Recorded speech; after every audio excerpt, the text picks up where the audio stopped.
नमस्कार दोस्तों रिसेंटली आप लोगों ने देखा होगा कि अहमदिया जो मुस्लिम हैं उनको नॉन मुस्लिम करार देते हुए पाकिस्तान के अंदर यह कहा गया है कि अगर ईद मनाई तो 5 लाख रुपए का जुर्माना देना पड़ेगा, साथ ही में 3 साल की जेल भी हो सकती है। लेकिन आखिरकार ये अहमदिया मुस्लिम्स को लेकर इतनी कंट्रोवर्सी क्यों क्रिएट हो चुकी है, क्यों इतना बवाल हो रहा है और पाकिस्तान के अंदर अब ईद जो कि अब 7 जून को आने वाली है और कहा जा रहा है कि अब नहीं मनाने दिया जाएगा, तो ये आखिरकार क्यों हो रहा है, क्यों उनके साथ में तोड़फोड़ हो रही है, आखिरकार इनका प्रॉब्लम क्या है अहमदिया मुस्लिम, वो तमाम बातें आज हम लोग देखने वाले हैं। देखिए, ये जो पिक्चर आप लोग देख रहे हैं, ये जो फोटो आप लोग देख रहे हैं, ये कहलाती है खलीफा की। आप लोगों ने इंडियन जो नेशनल मूवमेंट है इसके अंदर सुना होगा कि खलीफा मूवमेंट हुआ था 1920 के अंदर। खिलाफत जिसको मूवमेंट हम लोग कहते हैं, एक्चुअली में टर्की के जो खलीफा थे उनको अपने पद से हटा दिया गया था और उसके बाद में इंडियन जो मुस्लिम्स थे वो भी आंदोलन करना शुरू कर चुके थे। और उसके साथ में ही गांधी जी ने इस चीज का फायदा उठाया था कि अगर मुस्लिम एक मंच पर हैं तो फिर हिंदू भी वहां पर खड़े होकर अपना आंदोलन कर सकते हैं, जिसको नॉन कॉर्पोरेशन मूवमेंट कहा गया था। चलिए फोकस करते हैं। देखिए, रिसेंटली 7 जून को अब होने वाली है ईद और पाकिस्तान के अंदर ये कहा गया है कि अहमदिया को ईद मनाने का अधिकार नहीं है। अहमदिया जो मुस्लिम्स हैं पाकिस्तान के अंदर, उनकी जनसंख्या लगभग 40 लाख के आसपास में है, लेकिन उनके जितने भी धार्मिक स्थान हैं, कब्र वगैरह हैं, इनको तोड़ दिया जाता है शिया, सुन्नी और जितने भी अदर मुस्लिम्स हैं उनके द्वारा। देखिए, आप लोग देख सकते हैं कि पाकिस्तान के अंदर एक तो पंजाब प्रांत है और एक सिंध प्रांत है, यहां पर लगभग 40 लाख के आसपास जनसंख्या रहती है और वह है अहमदिया मुस्लिम। लेकिन उनको नॉन मुस्लिम डिक्लेयर कर दिया गया था बहुत पहले ही। ये बात है 1974 की, जिस समय बैनर्जीर भुट्टो वहां के जो प्रधानमंत्री थे वो हुआ करते थे और उन्होंने ही इनको नॉन मुस्लिम करार दे दिया था और आज तक उनके साथ में डिस्क्रिमिनेशन हो रहा है। ठीक है, अब देखिए एक्चुअली में क्या है कि जैसे पूरे विश्व के अंदर मुस्लिम्स देखें तो 23.2% हैं, क्रिश्चियन जो है वो 31.5% हैं, अगर हिंदूज देखें तो 15.5% है और हिंदू जो है वो सीमित हैं एशिया पैसिफिक तक। देखिए, पूरा का पूरा ये जो एशिया पैसिफिक है इसके अंदर पूरा का पूरा हिंदू जो है वो यहाँ पर फैला हुआ है। फिर हम लोग देखें मुस्लिम जो है वो एशिया के साथ साथ में यूरोपियन कंट्रीज में है, नॉर्थ अमेरिका के अंदर है, साउथ अमेरिका के अंदर है, हर जगह जो है वो मुस्लिम्स पाए जाते हैं। अब मुस्लिम के अंदर आपने सुन्नी तो सुना होगा, शिया सुनना होगा।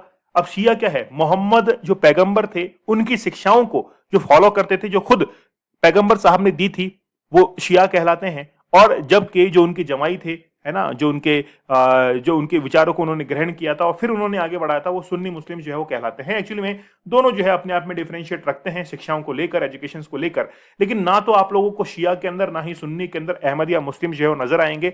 आपको नजर आएंगे यहां पर महादिष्ट जो ग्रुप है अहमदिया, वहां पर आप लोग को नजर आएंगे। आप लोग देख सकते हैं कि यहां पर अहमदिया ग्रुप है। लेकिन आखिरकार प्रॉब्लम क्या है वो सुनिएगा, बड़ा क्रिस्प नॉलेज जो है मैं आप लोग को दूंगा और बड़ा आपको लगेगा कि हाँ वाकई में आज कुछ हमको सीखने को मिला है। देखिए, एक्चुअली में क्या हुआ था कि गुलाम अहमद जो थे, मिर्जा गुलाम अहमद, वो भारत से बाहर से आए थे। भारत के अंदर भारत बाहर से आए थे। लुधियाना के अंदर पंजाब में सबसे पहले आकर उन्होंने अपना डेरा डाला था और ये कहा था कि आप अगर अच्छा इंसान बनना चाहते हैं तो आप चाहे बुद्धिज्म को फॉलो कीजिए, बुद्ध की शिक्षाओं को फॉलो कीजिए, चाहे आप कृष्णा को फॉलो कीजिए, आपकी जिसकी इच्छा है उसको फॉलो कीजिए, कुरान को फॉलो कीजिए, लेकिन एक अच्छा इंसान बनिए। तो हम लोग ये कह सकते हैं कि ये लिबरल शिक्षाएं जो हैं पंजाब में रहते हुए गुलाम अहमद के द्वारा, मिर्जा गुलाम अहमद के द्वारा दी गई थी। और इन्होंने ये भी कहा था कि आगे से ये जो शिक्षाएं हैं वो खलीफा के द्वारा फैलाई जाएंगी। तो फिफ्थ जो खलीफा है अभी वर्तमान के अंदर वो है मिर्जा मसरूर अहमद, जो कि शिक्षाओं को फैलाते हैं। एक्चुअली में यहीं पर तो इनकी प्रॉब्लम है। जो सिया और सुन्नी होते हैं वो कुरान शरीफ को मानते हैं कि वो अंतिम एक ग्रंथ है और उनकी जो बातें उसके अंदर लिखी हुई हैं उसको ही हम लोग जो है वो भगवान मानते हैं, सर्वोपरि है। लेकिन अहमदिया का ये कहना है कि हम लोग उसको अंतिम नहीं मानते हैं, उसके बाद में भी खलीफा जो है उनकी शिक्षाओं को प्रसार करते हैं और वही जो है उनके लीडर हैं। केवल यही पे जो है उनका डिस्क्रिमिनेशन शुरू हो जाता है। इसीलिए पाकिस्तान के अंदर आज उनको नॉन मुस्लिम जो है करार दिया जाता है। यहां तक कि कल्चरल जो है वो भी डिफरेंस पाया जाता है। आप लोग देखेंगे कि जो अहमदिया मुस्लिम होते हैं वो ऊपर सिर के ऊपर एक ब्लैक कलर की कैप जो है वो पहनते हैं। साथ ही में इनको शेव रखना, दाढ़ी रखना कोई जरूरी नहीं है। और इनकी जो महिलाएं होती हैं वो नाक के नीचे से जो है वो हिजाब को पहनती हैं। तो एक कल्चरल डिफरेंस जो है वो भी हम लोग इसके अंदर बहुत हद तक जो है वो देखते हैं। अब एक्चुअली में क्या हुआ है कि पाकिस्तान के अंदर काफी तेज गति से अहमदिया के जो नंबर थे वो काफी कम हुए हैं पाकिस्तान की पॉपुलेशन के अंदर, सेंसस के अंदर, और वो केवल डिस्क्रिमिनेशन के कारण हो रहा है। वो हमेशा देश के बाहर जो है वो चले जाते हैं। अब एक्चुअली में पिछले 6 साल में हम लोग देखें तो 15% तक जनसंख्या इनकी कम हुई है ओवरऑल पॉपुलेशन के अंदर, और 2.53 हर साल जो है इनकी जनसंख्या कम होती है, जबकि ओवरऑल पॉपुलेशन जो है वो लगभग हर साल बढ़ती है। 2017 के अंदर आप लोग देखेंगे 208 मिलियन नॉर्मल इनकी जो ओवरऑल पॉपुलेशन थी वो थी, और 2023 तक इनकी जनसंख्या बढ़कर 240 मिलियन पहुंच जाती है। तो हम लोग यहां पर देख सकते हैं कि किस तरीके से जो शिया सुन्नी मुस्लिम्स हैं उनकी जनसंख्या तो पाकिस्तान में बढ़ रही है, लेकिन डिक्रीज हो रही है अहमदिया जो लोग थे उनकी। अब 16% जो है वो हर साल इनकी जनसंख्या बढ़ती है। अब एक्चुअली में हुआ क्या है, रिसेंटली क्या हुआ है? देखिए, सबसे पहले तो ये समझिए कि 1974 के अंदर बेनजीर भुट्टो जो कि वहां के प्रधानमंत्री थे, उन्होंने एक लॉ पास किया था और कॉन्स्टिट्यूशन में लिख दिया था कि वह यहां पर जितने भी अहमदिया हैं उनको नॉन मुस्लिम करार दिया जाएगा। और रिसेंटली लाहौर हाईकोर्ट का जो बार एसोसिएशन है उसने कहा कि पंजाब के आईजी को एक लेटर लिखा और ये कहा कि अहमदिया समुदाय पर इस्लामी रीति रिवाजों के पालन करने का आरोप लगाया और इसे कानून का उल्लंघन बताया। मतलब वो इस्लाम के रीति रिवाज को पालन कर रहे हैं, इसीलिए उसको बताया गया कि ये पालन नहीं कर सकते हैं और ये उल्लंघन है। बार एसोसिएशन के अध्यक्ष मलिक आसिफ ने कहा कि सिर्फ मुसलमान को ही कुर्बानी करने का अधिकार है। अहमदिया समुदाय का इन रीति रिवाजों में हिस्सा लेते हैं तो इससे मुस्लिम बहुसंख्यकों की भावनाओं को ठेस जो है वो पहुंचती है और हिंसा का खतरा बढ़ता है। तो एक्चुअली में जो भी रिचुअल्स हैं मुस्लिम समुदाय के अंदर उनको अहमदिया फॉलो नहीं कर सकते हैं, यहां तक कि वो घर में भी फॉलो नहीं कर पाएंगे।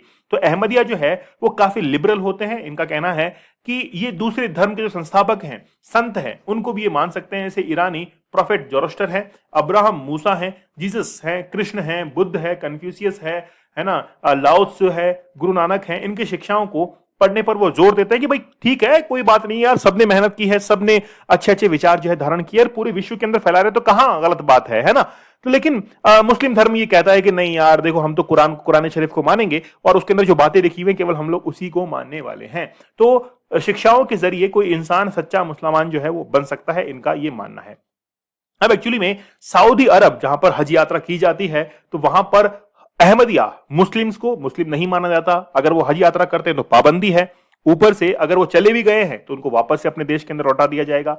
आज से करीब 51 साल पहले 1974 में मक्का में इस्लामिक फिक जो काउंसिल होती है जो कि इनके लिए कानून वगैरह बनाती है, उसने एक फतवा जारी किया जिसमें अहमदिया संप्रदाय और उसके अनुयायियों को काफिर और गैर मुस्लिम जो है वो करार दे दिया। मतलब ये मान के चलिए कि यार 7 जून को ईद आने जा रही है और ये कह रहे हैं कि नहीं ठीक है, जो मुस्लिम है वो ईद को मनाते हैं, लेकिन मुस्लिम वही मुस्लिम मनाएंगे जो पक्के मुस्लिम हैं।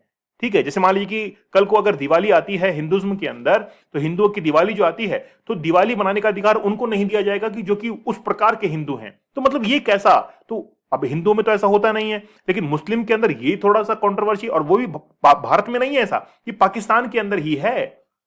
भारत देखिए, भारत के अंदर चाहे मुस्लिम हो हिंदू हो सब मिलकर साथ रहते हैं, हमारे यहाँ पे डिस्क्रिमिनेशन नहीं है। लेकिन पाकिस्तान के अंदर ये अलग ही एक कंट्रोवर्सी जो है वो शुरू हो चुकी है और इसके कारण वैचारिक मतभेद जो है ना, जो व्यूज का एक अलग ही खेमा जो है वो बन चुका है और दोनों के बीच में लड़ाइयां जो है वो हो रही हैं। तो पाकिस्तान के अंदर अब ईद अगर मनाई तो 5 लाख रुपए का जुर्माना और 3 साल की जेल जो है वो हो सकती है। देखिए 1974 के अंदर दंगे भी हुए थे पाकिस्तान के अंदर, लगभग 28 के आसपास अहमदिया जो मुस्लिम्स थे वो भी मारे गए थे। लेकिन ये कहते हैं कि हम लोग मुस्लिम हैं, पाकिस्तान के अंदर इनको माना नहीं जाता है। और अहमदिया मुस्लिम ऐसे नहीं कि केवल इस कंट्री के अंदर ही है, पाकिस्तान में विश्व के लगभग 200 देशों के अंदर 1 करोड़ जनसंख्या अहमदिया की रहती है, जिनमें से 40 लाख जनसंख्या अहमदिया मुस्लिम्स की वो पाकिस्तान के अंदर है। लेकिन भाई पाकिस्तान किस राह पर जा रहा है ना, भेड़ चाल चल रहा है।